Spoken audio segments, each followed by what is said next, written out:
Shalom, Tuhan Yesus memberkati kita hari ini dan semoga kita semua dalam keadaan sehat walafiat. Kita berjumpa kembali dalam renungan harian santapan jiwaku, santapan kehidupan kita. Hari ini kita kembali akan merenungkan firman Tuhan dari Injil Matius, bab 18, ayat 1 sampai 5. Dilanjutkan ayat 10 dan dilanjutkan ayat 12 sampai 14.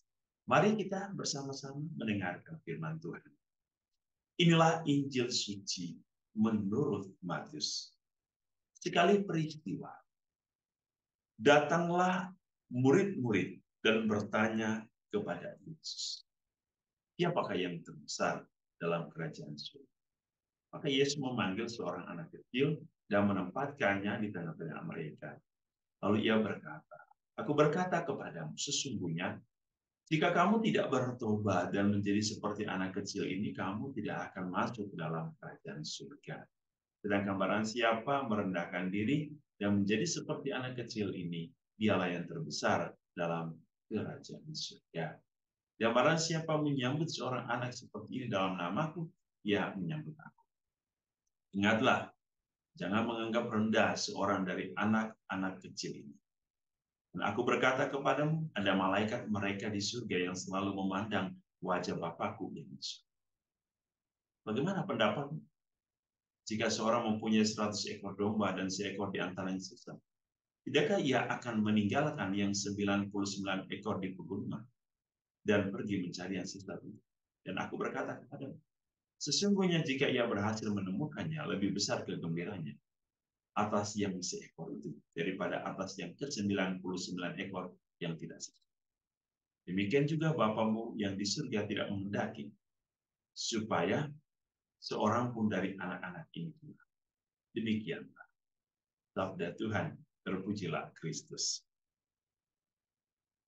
Saudara-saudariku yang dikasihi Tuhan, hari ini ada sebuah topik yang kita bisa renungkan dari firman Tuhan. Pertama, Yesus berbicara tentang kerendahan hati kepada para muridnya. Lalu ketika Yesus berbicara tentang kerendahan hati, ia berbicara tentang pertobatan. Lalu di akhir, Yesus mau mengatakan kepada kita, mengapa Allah menuntut sebuah pertobatan?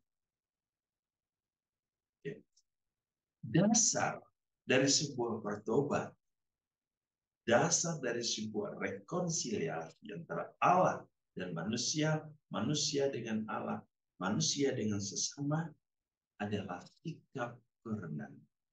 Sikap untuk mengakui akan kelemahan, mengakui akan kekurangan, mengakui akan kesalahan, mengakui diri bahwa kita tidak mampu,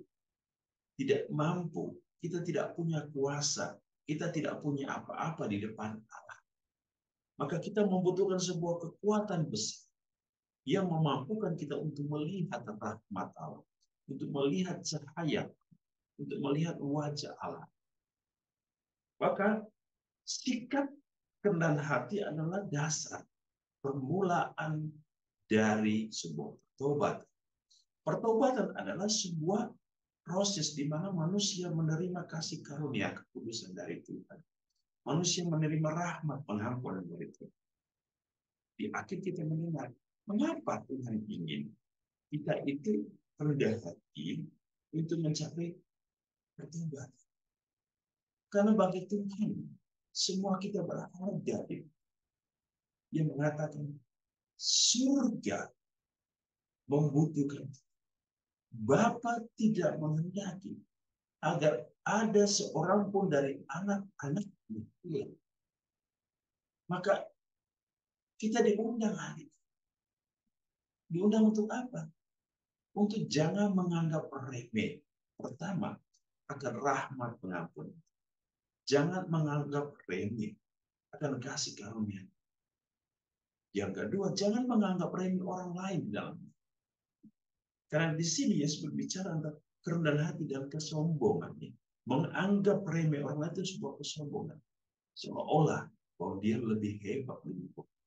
Tapi Tuhan mengingatkan kita bahwa Seseorang yang menyambut Allah dalam hidupnya dengan rendah hati, ia sudah mampu untuk menerima kehidupan Allah dalam kehidupannya dan membagikan kehidupan Allah bagi sesama.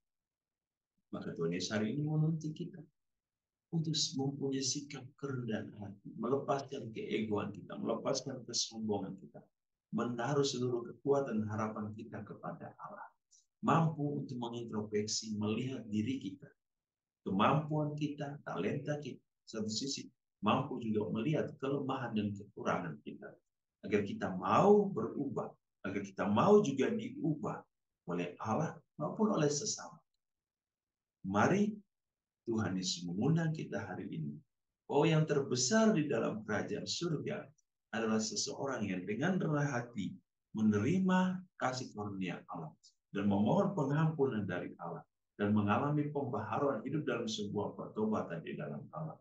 Maka ia sedang berusaha untuk mencari kebahagiaan dan juga cinta sejati dari Allah. Semoga kita semakin rendah hati dan kita juga terus mengalami pertobatan di dalam kehidupan kita. Tuhan Yesus memberkati kita dalam seluruh hidup dan dalam nama Bapa dan Putra dan Roh Kudus.